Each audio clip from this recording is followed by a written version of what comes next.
welcome to this week's edition of World Crisis Radio. This is Webster Tarpley speaking from Washington, D.C.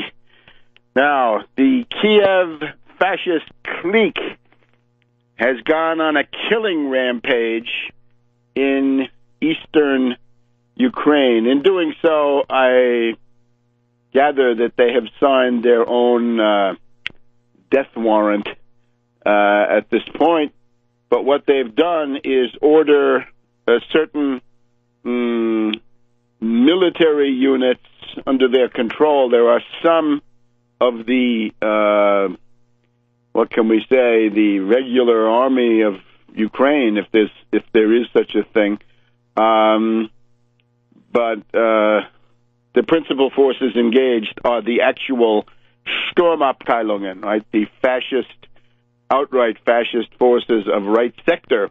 And the way that they've covered this, right, the technicality they've used is they say, oh, the Geneva Accord told us to disarm the illegal armed groups, but we've legalized them. We have, in effect, incorporated them into a legal force, or the color of legality at least, which is the National Guard.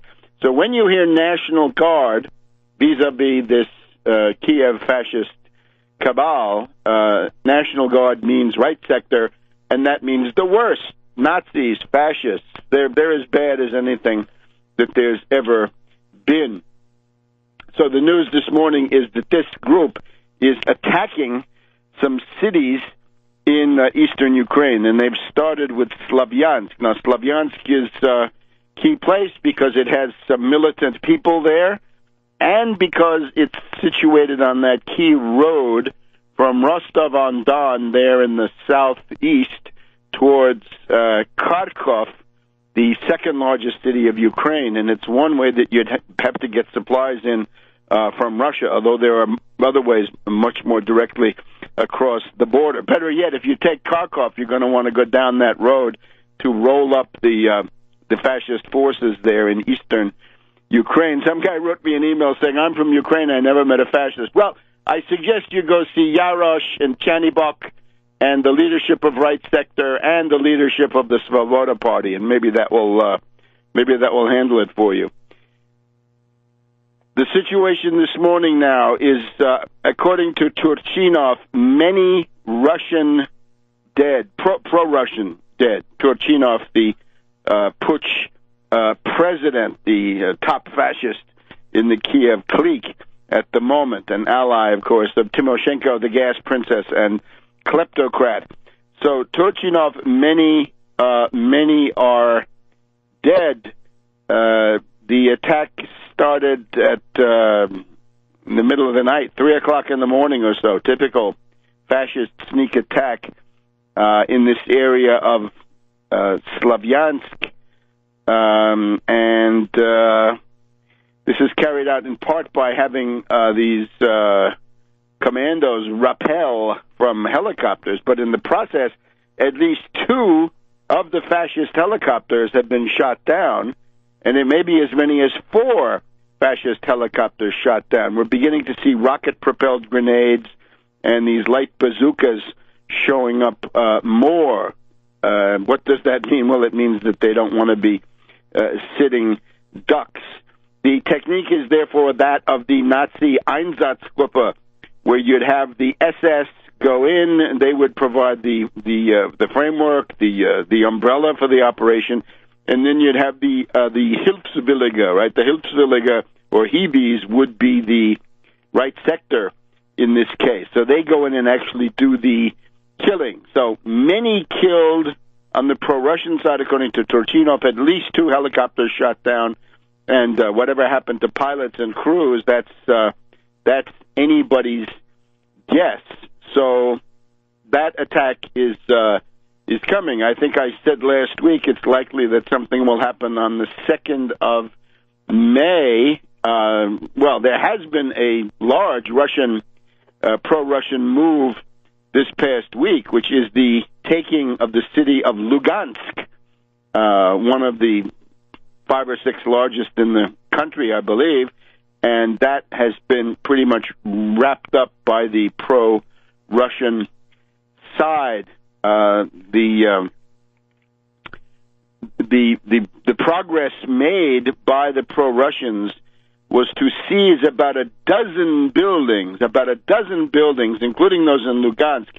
There was an attempt by the fascists to storm the town of Mariupol down on the Black Sea coast, or Sea of Azov coast, whatever it is, and that was repelled.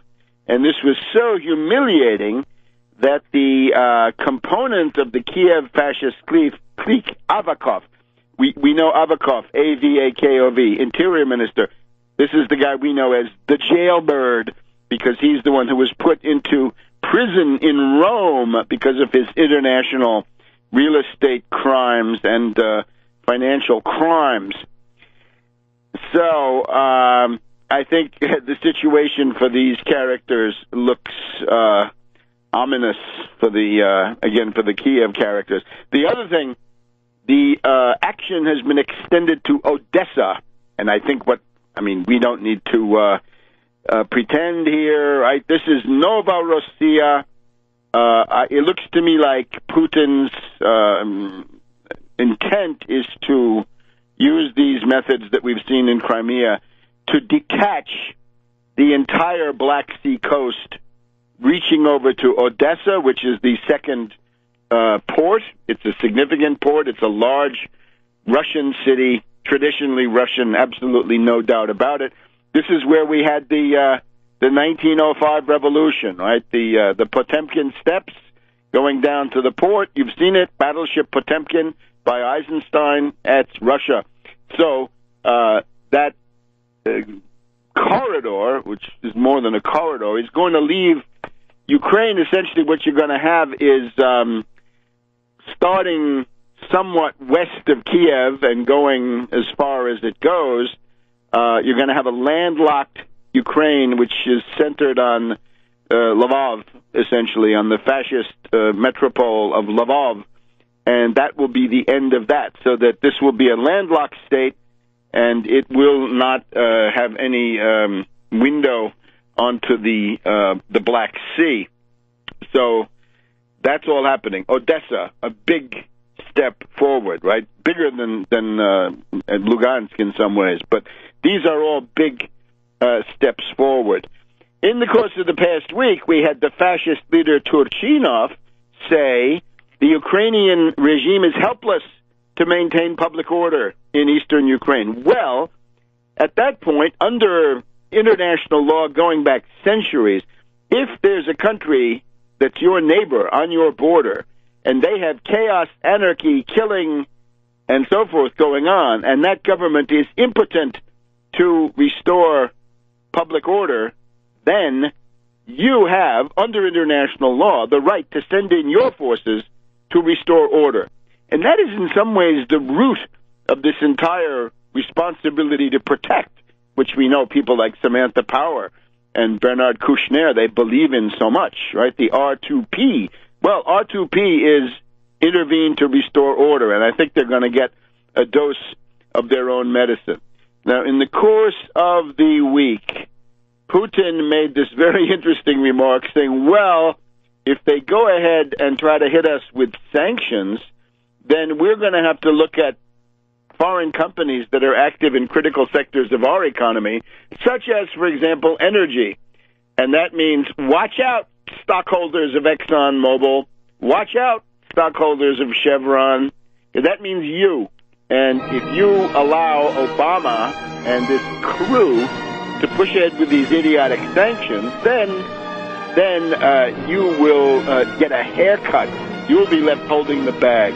We'll be back in a minute on World Crisis Radio. World Crisis Radio. Let me just mention, if you're interested in showing some solidarity with Russia in this time of hysteria, right? We've got Professor Stephen Cohen and his wife, who runs the Nation magazine, right? This is Katrina vanden Heuvel of the famous CIA or OSS family. They say, oh, it's so terrible. There's no movement against this foreign adventurism, possible aggression, possible war that we had, right? People were demonstrating against the Iraq War and so forth. Well, the voice of Russia, right? Voice of Russia, somewhat, I think, significantly better line than RT. In other words, not so fawning for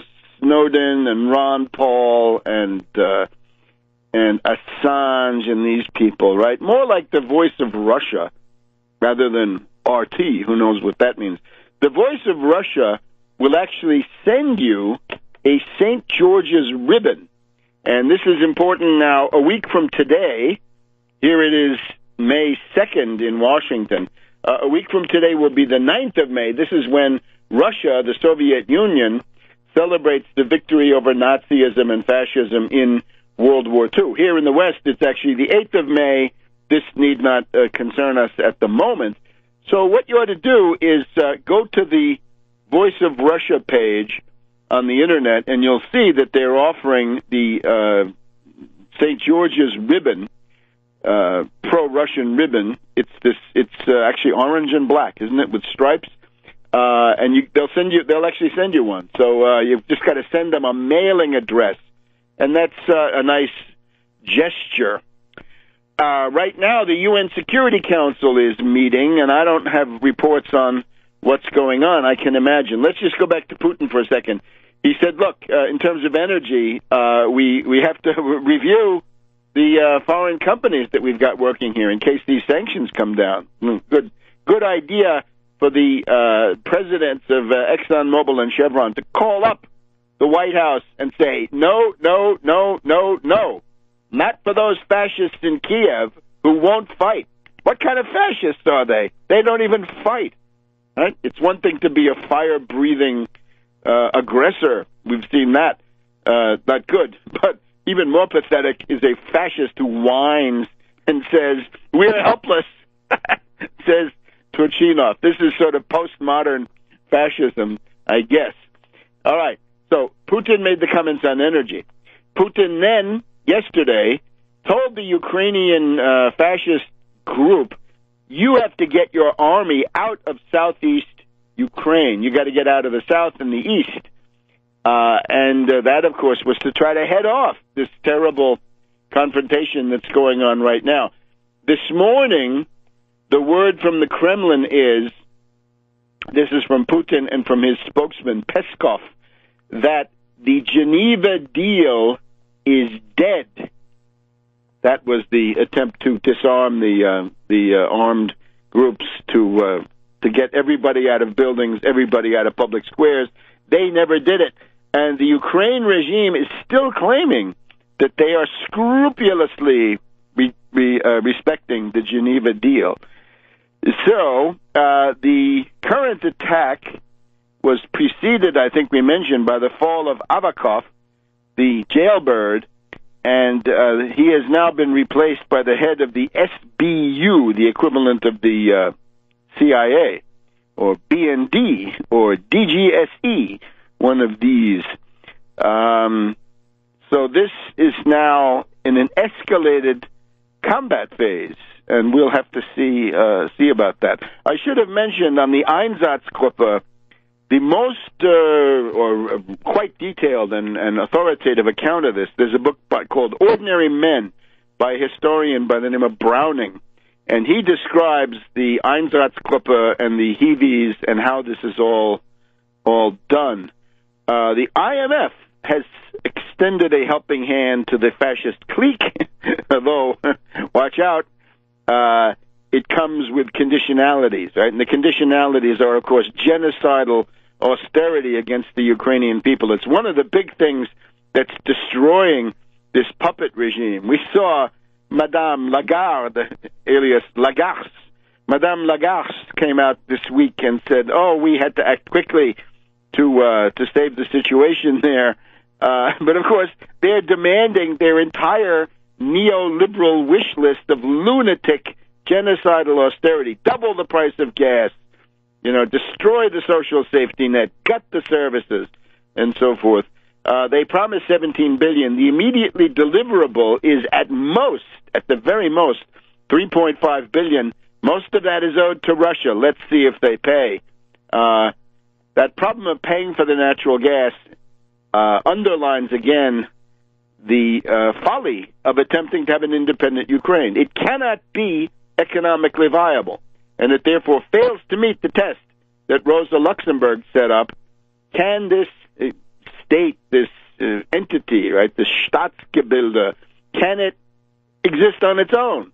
And the answer is always no. I think Russia would have a way to make Ukraine a profitable going concern, right? What with Donetsk, Donbass, Kryvyi Rog, iron, steel, coal, all the rest of it. That could be very, very important. Now we have Merkel here. This is the Chancellor of Germany, otherwise known on this program as Die Dumme Kuh, the former commie who came out of East Germany, right? She was told that capitalism is theft, and she wants to put this into action. So Merkel is here. Now, Merkel's message is actually, we hope, maybe not the worst for the U.S. characters to hear. And this is that German business does not want to sacrifice itself for the sake of this gaggle of fascists. He doesn't. Chanibok and Yarosh are not a good reason to destroy your company among German business leaders. So the ones that are on record now saying no to further sanctions, we have Siemens, and Siemens is prominent because the chief executive of Siemens, Joe Kaiser, visited Putin at his dacha and got his picture taken. We also have Gerhard Schröder, former SPD chancellor, who had his birthday also celebrated in St. Petersburg with Putin. But Siemens, BASF Chemicals, right? Volkswagen Automobiles, Adidas sports shoes and so forth, Deutsche Bank derivatives, Daimler-Benz, the Mercedes-Benz company, and on and on. I think also Henkel. They make soap powders, things like this. I think these are all companies that have basically told Merkel, die dumme Kuh, to back off and, let's not hear too much about Ukraine, right? Let those fascists take care of their own, let them fight their own battle. Good maxim. Back in a minute. The story of the OSCE monitors, right? OSCE, the Organization for Security Cooperation in Europe. It's the old Helsinki treaty from 1975 with slightly different membership. A group of these characters traveling in OSCE vehicles was rounded up by Ponomaryov, Vyacheslav Ponomaryov. Ponomaryov there in Slavyansk captured them. So who do we have? 5 Ukrainian military and or SBU, that is Ukrainian CIA types. Let's see, 4 German officers, including a colonel, ein Oberst, Schneider. So the German officers were 4, 3 normal and 1 able to translate, but all of them German military officers, then 1 each from Poland, Denmark, Sweden, Czech Republic. So a broad spectrum of NATO forces. And what were they doing? Were they from the OSCE? No, they were not. And you can look at my Twitter feed to see all the ins and outs. I've sent out the tweet from the OSCE where they say, no, these are not our people. It's not us. These are military. They're there under something called the Vienna document, whatever that is, and they're not the OSCE, and they're not diplomats. They're all military officers. Military officers out of uniform behind enemy lines are what? Well, traditionally they're spies, and that may be what these people are doing. They're in a big bus, And in the bus, they have explosives and lots of ammunition. What could that be? A false flag, perhaps? Something like, trying to set up a new Gladio, as if they didn't already have it. It's called Right Sector. So you get the idea. So these people are captured. The one from Sweden is sick, so they let him go. They're still being held, and Ponomaryov wants to trade them. Now, where do these people come from? The Germans. It's a bilateral German-Ukrainian operation. It's not the OSCE. Do not believe it. It is not the OSCE. Klaus Neukirch of the OSCE went on television in Vienna, Austria last Friday evening, a week ago today, saying, and he says, these are not from us. The woman, the interviewer says to him, well, don't you do a risk profile before you do these things? He says, yeah, normally we do, but in this case we didn't because it's not our mission. Nicht unser Besuch, not our visit. That's the ORF. And you can find the same thing in Deutsche Welle, written all in German, except for what I've contributed. Take a look at Tarpley.net. Tarpley.net has my intervention on Press TV last Sunday night. That, again, these are not from the OSCE. They are pure NATO military, what we used to call the Hartruhe, right, the German Defense Ministry. And where are they from? Well, there's this place called Geilenkirchen. Geilenkirchen is a big NATO base north of Aachen, and this is where the AWACS airplanes fly from. So this is top-level NATO military intelligence, reconnaissance, observation, and they're a unit of the Bundeswehr, the German army, called the Zentrum für Verifikationsaufgaben, Center for Verification Tasks, or maybe enforcement tasks if it's an arms control treaty, but verification. Trust but verify. Well, verify these guys. They're all from the Bundeswehr. And the leader is a colonel. He's not a diplomat. So that's who you have. And the comedy was that they were taken probably last Thursday, and the negotiations were originally in the hands of the German Defense Ministry. But this was embarrassing. So the German Defense Ministry and others had to lean mightily on the OSCE, saying, look, keep up our camouflage. Don't blow our cover. We're trying to create the illusion that these people are from the OSCE, and don't you get in the way or else. All right, fine. So that's what they did. But then they tried to get Lamberto Zanier, an Italian diplomat, is the general secretary of the OSCE, and Deshitsia, the Ukrainian foreign minister, was saying on Saturday and Sunday of last week, Zanier is coming. He's going to negotiate. He wants to come and talk to these to the pro-Russians, to Ponomaryov and others. But Zanier didn't and hasn't, as far as I can see. He never went. And the other problem is that there's a rotating presidency, which is not being general secretary, but sort of being a figurehead. And the guy doing that is Swiss, and he seems to be more willing to play along than Zanier.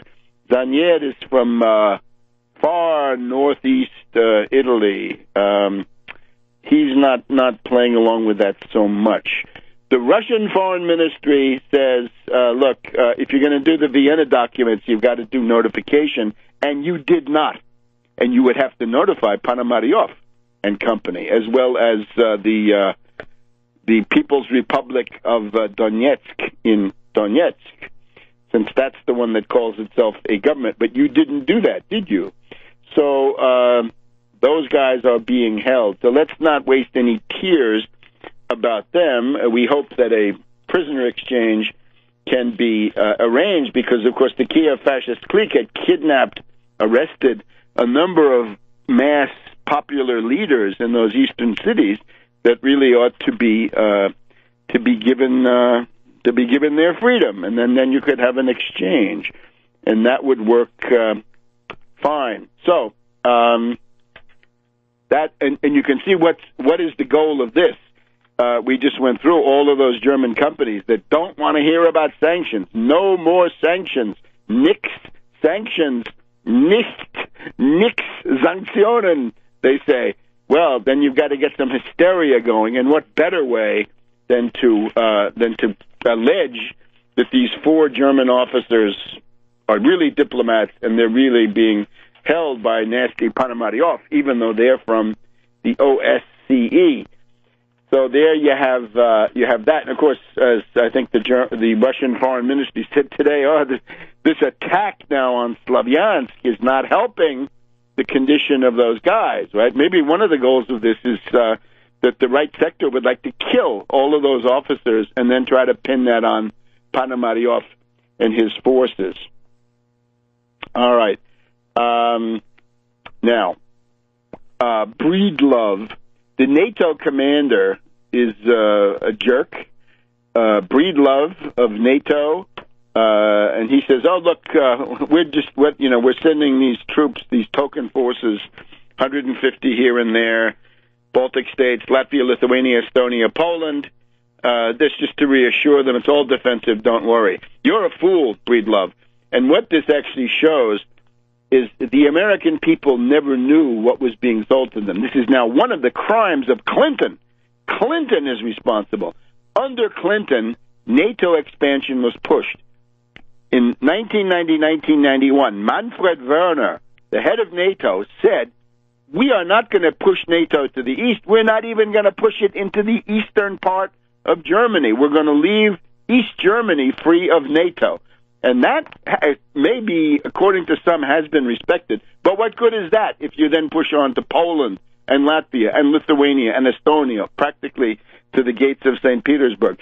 It is time to roll back that folly of NATO expansion that now makes the United States the slave to hotheads, fascists, revanchists, lunatics in all of these little countries that need to learn to get along with Russia, but now we've encouraged, their most adventurous sort of politics, right? Netanyahu-style leaders have the upper hand in most of these places. Right? See the Kaczynski twins and the people in those Baltic states. Back in a minute. Welcome back to World Crisis Radio. Webster Tarpley here in Washington, D.C. It's May 2nd. In terms of anniversaries, right, this coming week, Grant and Sherman, 150 years ago, began to move south to crush slavery, one of the greatest victories for humanity and one of the greatest defeats for oligarchy and, to be sure, the British Empire that were backing the Confederate States of America. So there may be some reenactments at the Wilderness and Spotsylvania, and all of that is coming up now. North Anna, Cold Harbor, Petersburg, from now, May, June, July, the Petersburg siege then begins, and similarly, Sherman begins to proceed down Dalton and Resaca and Ezra Church, Peachtree Creek, a whole series of flanking maneuvers, right, which were one of the main studies of von Moltke the Elder. So we'll be following all that as time permits. Breedlove, we should sack this Breedlove and get busy rolling back this folly of NATO expansion, which has essentially mortgaged now the future of the United States to a bunch of adventurers like Yarosh and Chanibok. This is intolerable. Okay. In terms of the greater world historical significance, right? Here we have an interesting article.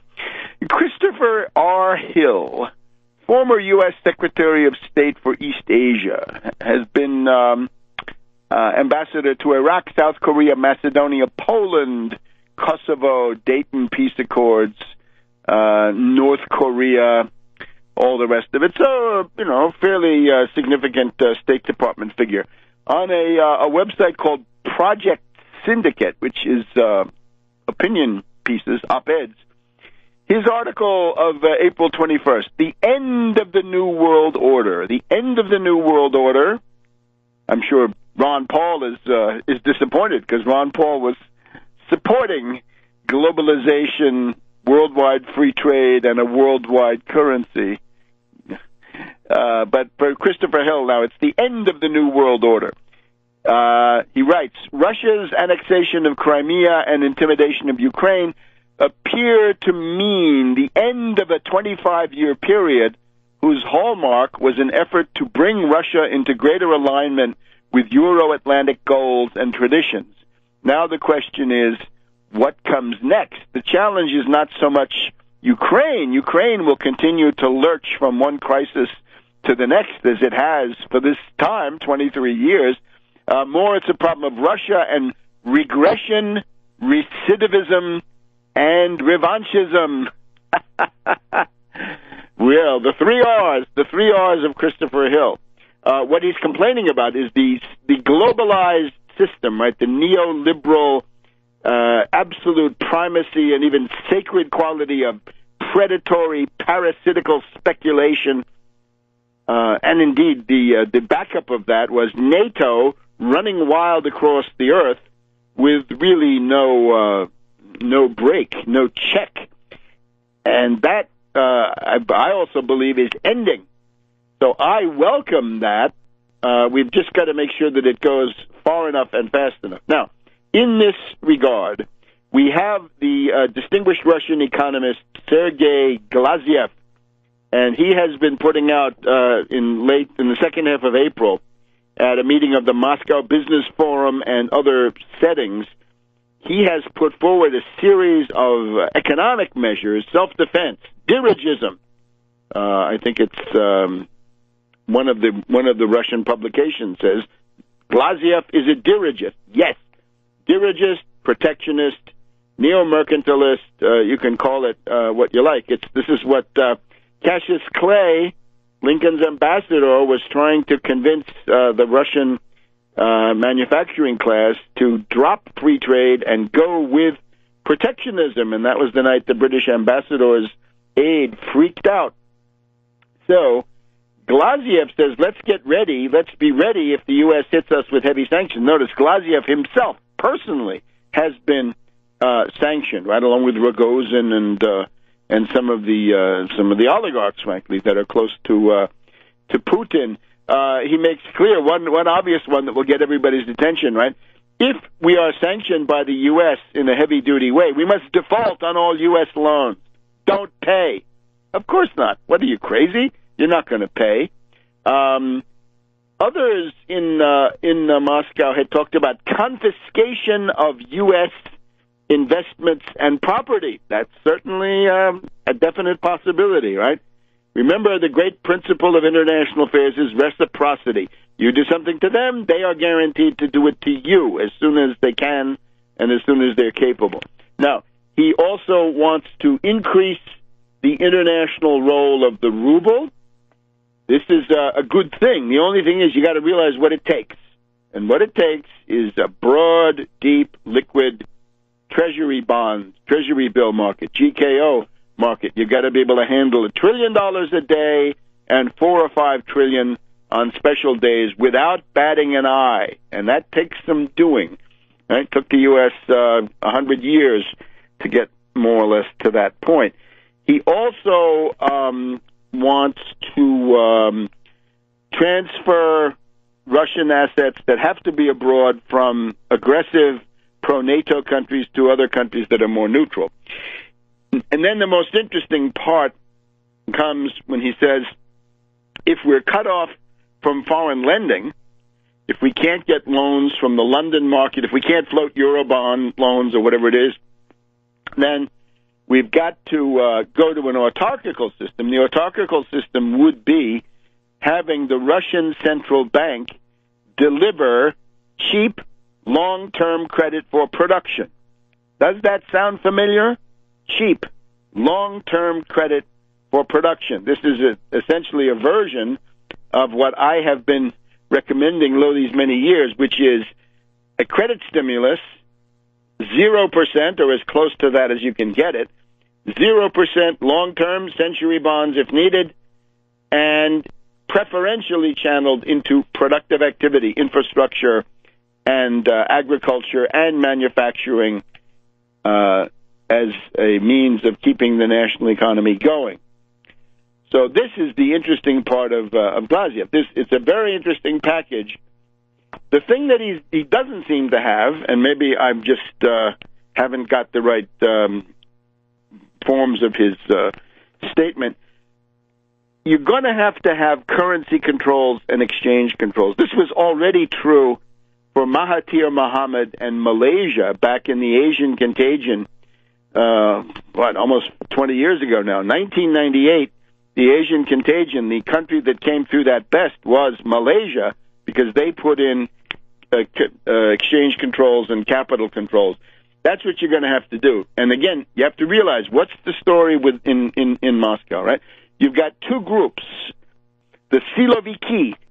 Siloviki are the power ministries, right? Defense Ministry, Interior Ministry, with all the police, the FSB, the KGB, and so forth, right? The people that have armed men ready to go, and military hardware, and so forth. So the Siloviki, in a situation of exacerbated international tension, as you have now, the Siloviki would go to the fore. But on the other side, you've got the oligarchs. And Putin, again, has always had this relation to the oligarchs since the Khodorkovsky arrest of 2003. It's, you oligarchs don't interfere in politics, and you can then get away with a lot in terms of what you do in economics. Now, the oligarchs are a chastened crew, right? Berezovsky is dead and so forth.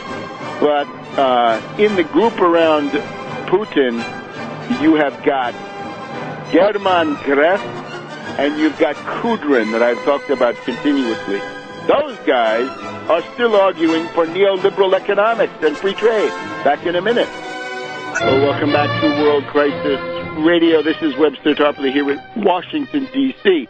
Now, we have a special guest right now, friend of the broadcast, Reverend Edward Pinkney of Benton Harbor, Michigan, who has been fighting against the Governor Snyder emergency manager regime, the dictatorship over many towns in Michigan, from Detroit to Benton Harbor, across the entire peninsula, but also the fact that Benton Harbor has been made into a kind of company town or plantation of the Whirlpool appliance manufacturers. And we were shocked this week, and I hope Reverend Pinkney will correct me if I'm wrong, that he was attempting to organize signatures for a recall to challenge the high-handed, outrageous actions of Mayor Hightower, I guess it is, and somehow this led to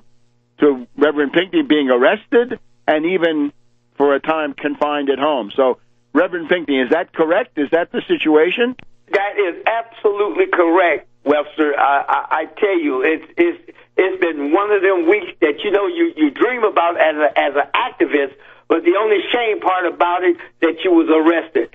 Hey, let me tell you how this thing unfolded. Sure.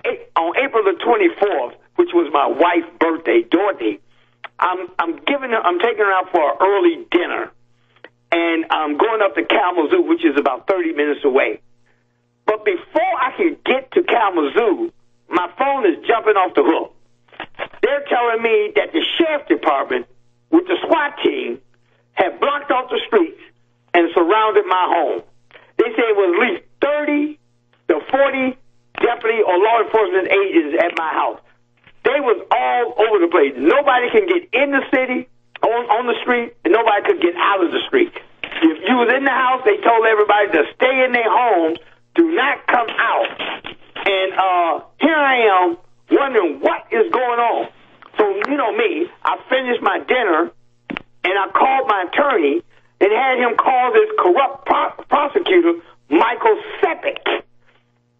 And according to them, Michael Sepik had put out a warrant for my arrest, claiming election fraud, claiming that I have crossed out some dates on the petition and put in a new date, and 5 felonies and 6 misdemeanor charges. And he said, their exact words, my attorney said, well, he's going to turn himself in Monday morning. They said, absolutely not. We want him right now, and we're going to get him. We don't care where yet, we're going to find him. Listen to this. All day and whole day Thursday night up until Friday morning, they was going all over the city of Benton Harbor with the SWAT team and law enforcement looking for me in my car. You would not believe the people was calling and saying, what is going on? You know, they said, don't come home, whatever you do, because look like they want to kill you. And I tell you, Webster, this has been one of them weeks. And then the bad part, when I turned myself in the next morning, they said bond for $30,000. And they said that they wanted it now. Then they put me on tether, and then they said I could not use the computer for any reason. So you know what? This is one of those situations, Webster, that I must confess that, you know, I don't put anything past law enforcement anymore. Now these are the local police controlled by Mayor Hightower, right? Right. Matter of fact, he made a threat that he's going to use all his resources, which is Whirlpool Corporation, Lakeland Hospital, Michael Seppick, the prosecutor, and the Sheriff Bailey. So those are all his people because they're under the influence of Whirlpool. So he said he's going to use every last one of them, and he's going to make sure that they get me. It's outrageous. It's Absolutely, unbelievable. Webster. Who would believe it? And let me just say, I mean, I'm thinking, you know, a lot of hot air has been devoted to many story, and even in the past week. But this seems to be a critically important case. Have you gotten any publicity about this, or the? Well, you know, the word is spreading like wildfire. It's going from state to state. You know, matter of fact, I got a call from Japan on yesterday, and a guy was wanting to know what is going on down there in Benton Harbor. And I said, well, you really just don't want to know, because what's happening here might be happening up in Japan sooner or later. So that's what that added up to, you know. So we just taking it one step at a time, trying to do what we need to do and stay focused and make sure that we're on top of our program. All right, but right now you're at home, but you're in the house home, arrest. Confined to the house. And you can't use the computer, but the phone. On a GPS. The phone you can use. I can use the phone. And you have a device that they have put on you? Absolutely, around my ankle. Oh. And believe if whatever room I go in, if I go use the bathroom, they know which room I'm in. Outrageous. Yeah, and you know, and who would believe it? That's the part. Who would believe it? You know, nobody would believe this. So, you know, we're just staying focused, doing the things that need to be done, fighting this battle, and taking it one step at a time. And, you know, I went to court this morning, and 3 of the judges recused themselves. They said that they don't even want to touch this mess, because that's what it is, nothing but some mess that they created. And one judge I really didn't want. And he was like, and we almost got him, and I know I would have been unhappy. I got it. Reverend, why don't you tell people how they can help you? I mean, $30,000 bond, you know, people can contribute. And my lawyer probably costs about $50,000. He's going to pay, at least that's the minimum I have to pay him, $50,000. All right, so how can people help? Well, first of all, you can go to bhbanco.org to my website and donate. That's bhbanco.org, Banco, and you can donate on that website, or you can mail me a check to Banco, BANCO, 1940 Union, Benton Harbor, Michigan, 49022. That's Banco, 1940 Union Avenue, Benton Harbor, Michigan, 49022. We really need the funds. In order to fight this battle, we got to have the resources. If we don't have the resources, we're just spinning our wheels. Sure thing, and I would also urge any media that hear this, and I know some do because it is widely heard. Get Reverend Pinckney, right? You can contact me, Tarpley, through tarpley.net website, to the contact feature there, and I'll put you in touch with Reverend Pinckney. Reverend, is there anything also in terms of Snyder's attempt to get reelected in November? Say that again. Snyder is trying to get reelected in November. Do you have anything going in that regard? Well, here's what we're doing now. We're getting ourselves organized, and we're trying to get things together so we can fight this battle against him to make sure that he does not get reelected. Yes, so of course. We're doing the things that need to be done. We're mobilizing, we're organizing, we're getting things together, and we're moving forward. Just because I'm on house arrest does not stop me from mobilizing. Good for you. That's the spirit, Reverend. Absolutely. And listen to this. If people want to call me, they can call me at 269-925-0001. That's 269-925-0001. All right, Reverend. Listen, you hang in there. Let's get you on again next week for a progress report. And in the meantime, I urge all people of goodwill to support Reverend Pinckney. Right. I'm looking forward to being on next week. Okay. Bye-bye, Reverend. Don't let them get you down. I know they won't. Back in a minute on World Crisis Radio. Back to World Crisis Radio. That's Reverend Edward Pinckney in Benton Harbor, Michigan, and that's a wild story. I wonder where all the great libertarians are on a story like that.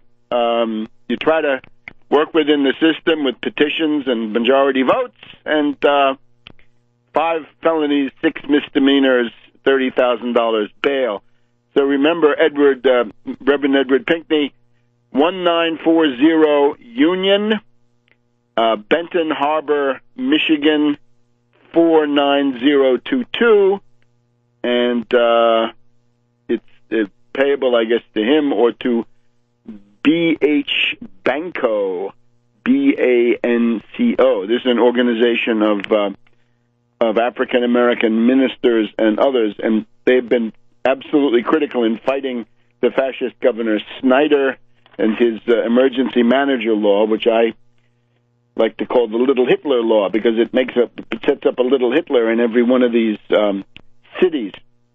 So, continuing, though, with the theme that we were in, right, we had, in terms of the Russian policy apparatus, right, we're broadly sympathetic, absolutely sympathetic to the goals of Putin, but we're not going to be following every twist and turn of the propaganda, because this makes no sense, right? Russia can speak for itself. But what we're interested in here is indeed this question of getting out of the globalized universe. That is to say, the 25 years of unilateral, unipolar U.S. domination, which has somehow been more extreme, right? When we had Spain from about 1525 or so until the late 1650s, Spain dominated the world, fine. And it absorbed Portugal, and that meant it really did dominate much of the world. But still, there was always resistance. The Dutch provinces, the United Provinces resisted. The English resisted with defeating the Spanish Armada, and the Ottoman Empire, and even France at different times in there resisted. So there was no unchallenged, unquestioned world domination. Then the French, in their brief time of domination, say from about 1655 or 1660 until the Treaty of Utrecht in 1715 or so, they were always dealing with William of Orange, the Dutch, the English, this coalition that William of Orange had assembled. Then the entire time from Utrecht until Trafalgar, the British tended to dominate, but the French were still quite strong. Other powers were there. The British were not strong enough to defeat the American Revolution, thanks to help from Holland and and Russia, Catherine the Great, and others. There is a phase from about 1815 to 1870 where the British come close to a unipolar world, but even there, they've still got to deal with Metternich, the Holy Alliance. You have Russia, you have the Austrian Empire, you have Prussia, you have the United States. There's still a challenge going on. What we've seen in the past 25 years is, maybe we have to try to measure this, but it may be one of the most one-sided situations we've ever had. It's a commentary on the oligarchs of the nomenclatura who broke up Russia, broke up the Soviet Union when that was not necessary. That really was a tragedy. The people who did that with the nomenclatura, and the nomenclatura is exactly who we find in the form of German, Greff, and Kudrin, and others. So Glaziev is absolutely on the right track. If you get hit with economic warfare, you've got to retaliate with economic warfare. You default on U.S. loans, confiscate U.S. property, and, of course, other countries that foolishly go along with this. You're going to need, and this I think this is maybe so obvious that he doesn't put it in, you're going to need capital controls and exchange controls, even though the neoliberal Greff, Kudrin don't want that. There used to be a third person in that group, by the way, Hilarionov, but he defected. He turned against Putin, and he teaches somewhere in New York City now. The great benefit of Glaziev is to talk about the mobilization of the Russian central bank for dirigistic credit, cheap, long-term credit for infrastructure production and the financing of commerce, agriculture, and all the rest. So these things are important. At the same time, you don't need to endorse any publication that publishes an account of this, right? You don't need to give your heart away quite so readily. But now, of course, another thing that it means, right, in terms of Christopher Hill, Fukuyama, right, the end of history. That's junk. That's now finished, right? The end of history of Francis Fukuyama. He had a nice 20-year run with that stuff. That's all over with. Even George Kennan in the 1990s, by the way, we find recommended against the extreme NATO expansion in the way that this was done. Right? You're gonna die for Estonia? Get serious. There's got to be a mutuality of interest, and we can thank Clinton, and we can express our views to Hillary Clinton about this, right? Because this is really, I guess, along with welfare reform, one of the worst things. Well, along with derivatives and the abolition of Glass-Steagall and the rest of it, this is terrible heritage from Clinton. The people who supported him uncritically at the time, they should think about it, right? Some of the ones who'd like to forget that. All right, now, neocons are always attacking. They're always trying to stir up turbulence and conflict. Charles Krauthammer today is attacking Obama's foreign policy.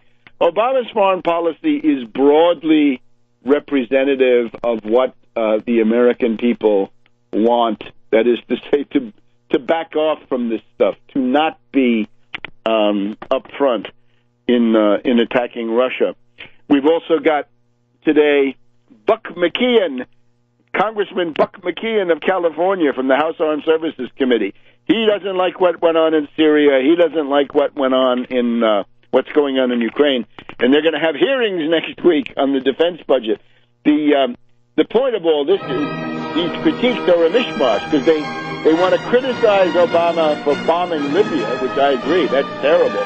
And at the same time, they want to criticize him for these relatively feckless sanctions, which he's simply using to cover himself in terms of public opinion, which is fine. Fine that he does it, not their criticism. Back in a minute on World Crisis Radio. Welcome back to World Crisis Radio. So, Krauthammer wants hostilities. They all claim they don't want war, but they just do things that will lead in the direction of war. And then later on, they'll they'll demand more. Right now they say nobody's thinking about boots on the ground. Well, Diane Rehm this morning seemed to be thinking about boots on the ground, but that's what they tell you now. Wait till you go a little bit further down the road. So Obama is not the worst in this picture. Attack some others, right? Some of the ones I've mentioned. Attack Kerry, attack Rice, attack Newland, attack Piat, and some others. Now, speaking of this, we have Anne Marie Slaughter, who she, of course, is one of these humanitarian bombers, right? One of the people who wants to have conflict. She wants the U.S. to bomb Syria, in effect. And, of course, she's intensely preoccupied with the privileges of oligarchical women here in the United States. That's her other specialty. But she has an article in the same package, along with Christopher R. Hill, that the New World Order is in danger because of the evil Putin. Anne Marie Slaughter, helpfully, she suggests a way to do it. Don't try to do the frontal attack through Ukraine, because the resistance to that is widespread, because people know they can get their heads blown off by a Topol missile with a hydrogen bomb on it. No, says Slaughter, stopping Russia starts in Syria. The solution to the crisis in Ukraine lies in part in Syria. Obama should order an offensive use of force, not just drones. That's not enough, not covert. And that's going to change the strategic calculus in Damascus, Moscow, Beijing, and Tokyo. How did Tokyo get in there? Well, anyway, you see what the idea is. So this is the group that we were following, right? Kerry, Samantha Power, General Petraeus, General Keane, Tim Kagan, I'm sure, and the rest of them. Now, speaking of the Kagans, we've got them too. The Kagans, they are up, I guess it must be today. Yes, today.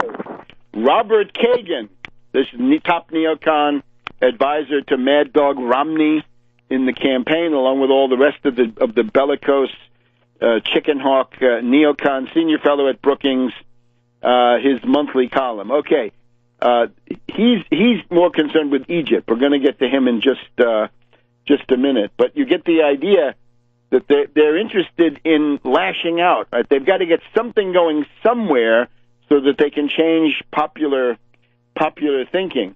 It's actually David Ignatius who is looking for ways to attack Syria. David Ignatius is in Rabah al-Saran, Jordan. Remember, the general rule is that the Saudi money, Saudi weapons, Saudi trained fighters come in through Jordan into Syria, and the Qatar-backed crazies, more extreme, Nusra, Al-Qaeda, and the rest of them, they go in through NATO partner Turkey. This whole NATO thing has got to be radically reevaluated. What are you going to be in a war for the sake of Erdogan, of Turkey? This is all crazy. We need to go back to purely defensive or not at all. And defensive does not include supporting rebellions and color revolutions. So most likely NATO has to come to a rapid end.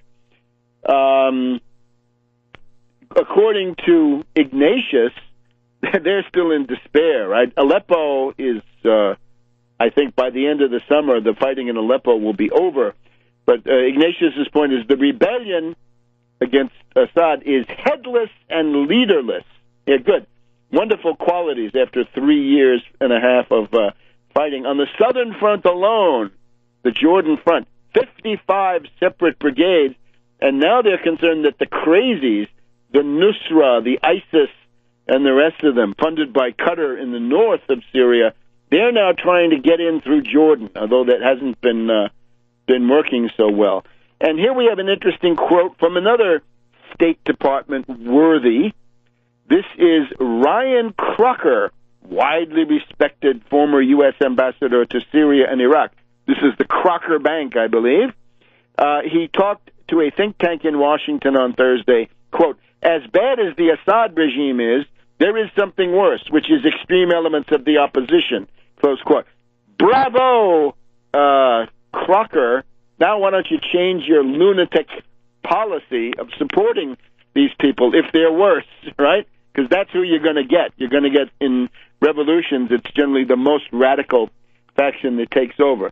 But you see, with Dean Slaughter, right? Anne-Marie Slaughter, this charming lady, she wants to attack Russia by humiliating Putin in Syria. Now, Kagan, his shtick is that he wants hostilities with Egypt, a partnership that damages the United States. Now, you know what this is. General Sisi is running for president, I would add. Hamdin Sabahi, the Nasserist, is also running for president. Between these two candidates, I would say, you compare that to the Republican field, Egypt is doing significantly better than the Republican Party. Kagan, and this is, I have to talk about Kagan as Mr. Victoria Nuland, right? Mr. Victoria Nuland, i.e. Robert Kagan, says, one wonders how much further the United States will allow itself to be dragged down into the deepening crisis that is today's Egypt. Now, remember, his brother, Frederick Kagan, and his sister-in-law, Kim, are working with General Keane and Petraeus to help Kerry and Samantha bomb Syria, but now he's concerned about Egypt, right? And, of course, this is terrible. He says they're trying to wipe out the Muslim Brotherhood, and that's no good. Well, what he's whining about is there was a CIA alliance with Morsi and the Muslim Brotherhood. And remember, the breaking point with Morsi, the Egyptian army, Morsi wanted to commit the Egyptian army in a war against Syria to try to bail out the crazies in Syria. This is no good. The American people will not support such a policy. But you see the extreme tension of these neocon and other warmongers, right? We've got more and more of a convergence of the responsibility to protect humanitarian bombers with the out-and-out neocons. So we want to reject all of this. Now they say, oh, but the 680 sentenced and the 500 last week. First of all, most of those people are at large. Many of them are not in the prisons, and I doubt very much that many of those sentences will be carried out. There is this guy, Mohammed Badi, who is the head of the Muslim Brotherhood, who was trying to overthrow the government. Now, you got to be realistic here. Let's look at Egypt under the Egyptian army. Let's compare that to Libya, where you had absolute anarchy and the breakdown of civilization. Let's compare that to Iraq, where you can see an election, yeah, but punctuated by bombs. And let's look back at Algeria. You could probably argue that for somebody like Sisi and the Egyptian generals, it's either do what you're doing and let the human rights hypocrites in the West squeal, or if you don't, you're going to get Algeria 1995 with several 100,000 dead, entire villages wiped out. So what are you going to do? Civilization must be defended. Civilization must survive. Anarchy is not an acceptable program. He banned April 6th. Yeah, April 6th is what? It's Autor. It's a branch of the National Endowment for Democracy, right? It's essentially the CIA. So let's get serious on that one too. Back in a minute on World Crisis Radio. Welcome back to World Crisis Radio. Now we got to try to cover some interesting historical terrain here. But first, I'm for the abolition of the death penalty. The death penalty is cruel and unusual punishment, and this horrendous, this piece of monstrous, appalling barbarism this week just reminds us. I'm wondering, where are all the libertarians? Where are the people who are they're so supportive of Cloven Bundy, but this person who was put through unspeakable torture, again, appalling barbarism. The libertarians are silent, underlining what hypocrites they are. The other one that I wanted to mention just in passing, hope to say more about it, the Rats Cabal. We got the Rats Cabal doing a lot at the Supreme Court. Robert Alito, Thomas and Scalia. the question on the affirmative action and the referendum in Michigan, I think what that points to is, apart from the merits, the race-based formula is politically untenable, and it may have merit or it may not, but it will not pass. It's losing more and more politically. So I would say to people, you can do the same job for the black community and other minorities, and you can do something important for the poor white population by switching over to socioeconomic or class-based criteria.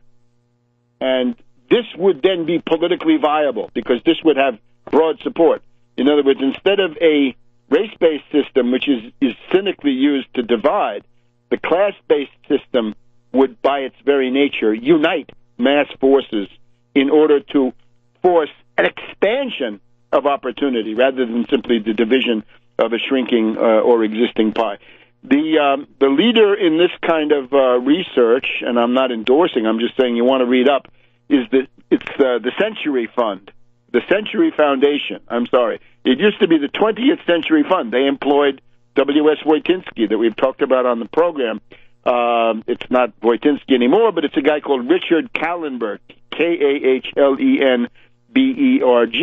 And what he says is if you do a fairly robust and vigorous approach based on socioeconomic class-based, you can do a better job for the minorities than you could do with a purely race-based. So there were all kinds of things going on there. Also, we have to note, Scalia is obviously senile, right? He gets his facts mixed up in the opinions that he writes. But now, to push ahead, remember, we can't let this Cloven Bundy thing go by. And remember my thought experiment last week. What would the world be like if somebody like Cloven Bundy wins? If the Cloven Bundys of the world prevail, what's it going to look like? And I tried to point to these imperial knights, the Reichsritter of the Holy Roman Empire, right? Goetz and Ulrich von Hutten and Sickingen and the rest of them. And what a wretched life they have, as Ulrich von Hutten complains, that I got to wear armor everywhere, I have to make alliances with some lord, and then I have to fight his enemies, and it's just a wretched life. And he says to his correspondent, you guys living in cities have it much better, because, again, you have law and order, even if it is an oligarchy. Let's just look at one example. My thesis is that the most grotesque examples of oligarchy in the 1500, 1600, 1700 period are being visited on the United States today. Let's just take one example. The cuius regio eius religio. The Lord tells you what your religion is going to be. The count, the duke, the marquis, whoever it is, whoever you're living under will tell you what your religion is going to be. Now, this comes out of the war of the Schmalkaldic League in Germany, right after Luther in the Reformation, Protestants versus Catholics, you know the drill. So the Peace of Augsburg, 1555, says, cuius regio eius religio, whose region, his religion. And that means the local lord dictates what the peasants are going to pray to. Now, does that sound familiar? You know what that is? That's Hobby Lobby. Hobby Lobby says, I'm the wealthy oligarch who owns Hobby Lobby. I get to dictate the religious scruples, in effect, of my employees, right? You work for me, you're going to get my health plan, then I have the right to dictate that you get no vaccine because I have scruples. Organ transplants, right? I have worries about that. Blood transfusions, life support, right? That may be a denial of God's will, and on and on. So every crackpot religious doctrine can be imposed on you. Cuius regio eius religio, now Hobby Lobby. And watch out for the Rats Cabal.